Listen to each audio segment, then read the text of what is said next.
हाय दोस्तों, अस्सलाम वालेकुम। आज मैं फिर से एक नई वीडियो के साथ आपकी खिदमत में हाज़िर हूँ और आज मैं आपको बताने वाला हूँ कि आपके लिए कौन सा देश जाना बेहतर है ना, गल्फ़ कंट्री या फिर यूरोप में।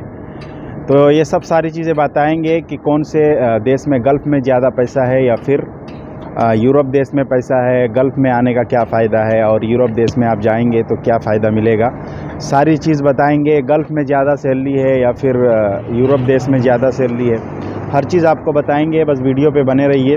और वीडियो को स्टार्ट करने से पहले आपसे छोटी सी रिक्वेस्ट कि अगर आप मेरे चैनल में नए हैं तो प्लीज़ इस चैनल को सब्सक्राइब कर लें, और अगर आप मेरे वीडियो को फेसबुक पेज में देख रहे हैं तो इस पेज को फॉलो करें, लाइक करें और शेयर भी कर दें। काफ़ी ज़्यादा धूप है जिसकी वजह से मेरे आँख में पड़ रहा है, तो मैं पीछे का कैमरा करके मैं आपको सारी चीज़ बता। तो आज का जो टॉपिक है वो ये है कि किस देश में जाना चाहिए, यूरोप में या फिर गल्फ़ में। तो मैं आपको एक पहली चीज़ क्लियर कर देता हूँ कि गल्फ़ कंट्री में कौन कौन से कंट्री आते हैं। जैसे गल्फ़ में Saudi Arabia, Dubai, Oman, Bahrain, Kuwait, Dubai है ना, कतर, ये सब देश को गल्फ़ कंट्री बोला जाता है या फिर मिडिल ईस्ट कंट्री भी बोलते हैं इसको। और यूरोप कंट्री में जो होता है मलेशिया, माल्टा, मालदीव्स, ये सब जो देश है, कंट्री है, ये सबको ये यूरोप में आता है।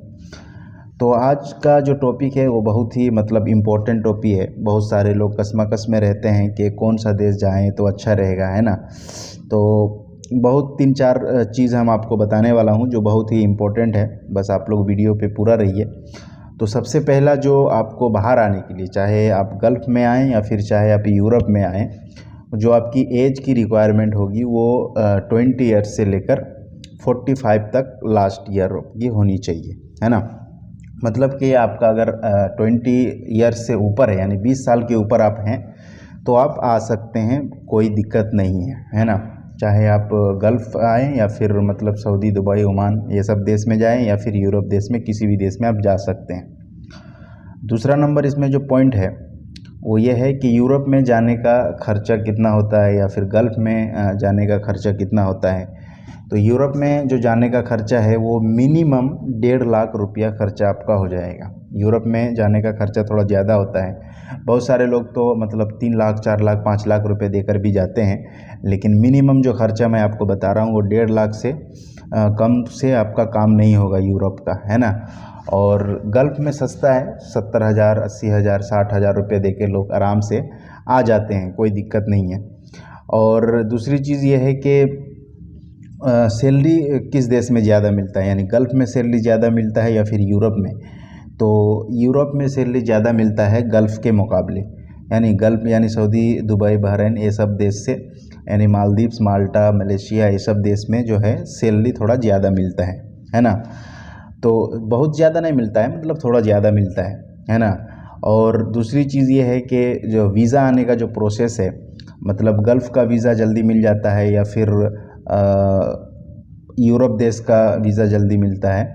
तो गल्फ़ का वीज़ा बहुत ही जल्दी मिल जाता है आपको। 20 से ज़्यादा 20 दिन या फिर 1.5 महीना के अंदर आपको वीज़ा मिल जाएगा गल्फ़ कंट्री का।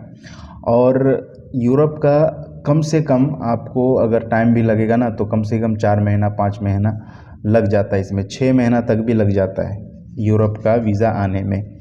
और अगर आप अच्छी पार्टी से थ्रू से जा रहे हैं कि आपका पहले से कोई यूरोप में है जो कि काम करता है और अच्छा पोस्ट में है, तो वो फिर जितना जल्दी भेज दे वो उसके ऊपर है। लेकिन फिर भी उसका जो टाइम है कम से कम 3 महीना के ऊपर ही आपको मान के चलना पड़ेगा।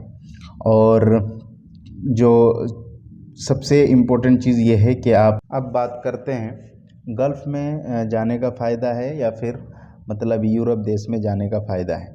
तो मैं आपको क्लियर कट बता दूं, यूरोप में जाने का बहुत ही फ़ायदा है ना। उसमें एक फ़ायदा जो सबसे अच्छी चीज़ है कि वहाँ की सिटीज़न मिल जाती है, आपको सिटीज़नशिप मिल जाती है। आप 2 साल 3 साल आप काम किए तो वहाँ की जो गवर्नमेंट होती है, सरकार होती है, वो आपको सिटीज़नशिप देती है कि आप यहाँ पे फैमिली लेके रह सकते हैं, काम कर सकते हैं। और किसी का भी जिस तरह इंडिया में आप कहीं पर भी जाके काम कर सकते हैं, जहाँ सैलरी आपको ज़्यादा मिलता है वहाँ जाके काम कर लेते हैं, वैसे ही आप भी यूरोप देश में आप हो जाएंगे।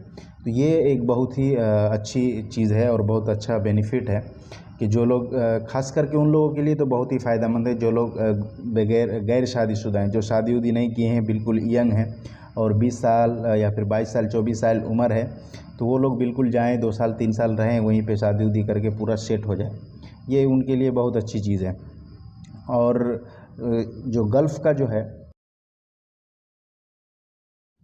तो यूरोप देश में अगर आप हैं ना, तो वहाँ बहुत ही फ़ायदा है। अगर आप कोई कंपनी में मान लीजिए ज़्यादा दिन रह गए, आपकी मतलब सैलरी जो आप मान लीजिए कि 40,000 से आप स्टार्ट किए थे, तो ज़्यादा दिन अगर किसी कंपनी में टाइम दे दिए तो आपका सैलरी तक हो सकता है। लेकिन गल्फ़ में ये सब कंट्री में ज़्यादा सैलरी नहीं होता है। अगर आप 10 साल 20 साल से भी हैं तो ज़्यादा से ज़्यादा 90,000 लाख रुपया या फिर 70,000 इसी तरह सैलरी होती है। और बेनिफिट गल्फ़ का यही है कि आप मतलब कम पैसा में आइए और कमा के जल्दी से निकल जाइए, है ना। लेकिन यूरोप देश में आप लंबा रह सकते हैं, वहीं पे आप सेट हो सकते हैं, शादी ब्याह करके वहाँ पे आप रह सकते हैं, आपको सिटीजनशिप मिल जाएगा और वहाँ की सैलरी भी बहुत अच्छी होती है। तो आखिर में एक चीज़ ये है सबसे इम्पोर्टेंट चीज़ कि आपको कोई भी देश हो, चाहे वो गल्फ़ हो या यूरोप में कोई देश हो, आपको वहीं जाना चाहिए। मेरा यही राय है कि आपको वहीं जाना चाहिए जिस देश में आपको सैलरी ज़्यादा मिले, है ना। और दूसरी चीज़ ये है कि यूरोप देश इसीलिए मेरे को अच्छा लगता है क्योंकि वहाँ थोड़ा ज़्यादा फ्रीडम है, लोग अपना घूमते फिरते हैं और मतलब कि कोई चीज़ का रोक टोक नहीं है। तो चलिए वीडियो को यहीं से ख़त्म करता हूँ। जाते जाते आपसे एक मरतबा फिर से रिक्वेस्ट कि अगर आप मेरे चैनल में नए हैं तो प्लीज़ इस चैनल को सब्सक्राइब कर लें, और अगर आप मेरे वीडियो को फेसबुक पेज में देख रहे हैं तो इस पेज को फॉलो करें, लाइक करें और शेयर भी कर दें।